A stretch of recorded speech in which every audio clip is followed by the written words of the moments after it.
Hello, my name is Kai K, and today I'm going to tell you about what happened to me. When I was about 15 years old, my parents bought an old country house that had belonged to a family that had mysteriously disappeared decades ago. In the middle of the living room, there was an old grandfather clock, huge and imposing, that looked like it had come out of a horror movie. It didn't work, and it was stopped at 3:15. My parents thought the clock was fascinating, a historical piece, but something about that object bothered me deeply. It seemed to look at me as if it were alive, waiting for the right moment to move.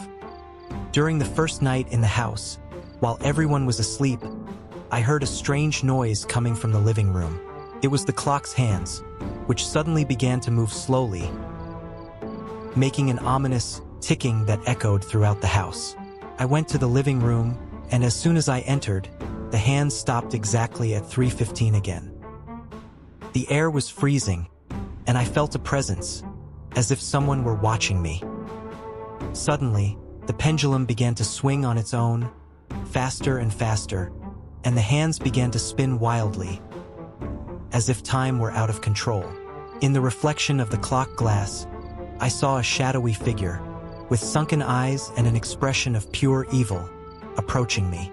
I froze in fear, and before I could react, the clock gave a deafening chime, so loud that it made the walls tremble.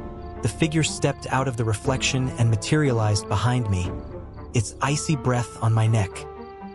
When I turned to run, it grabbed me with supernatural strength, and the clock began to chime incessantly, as a warning of the worst that was to come.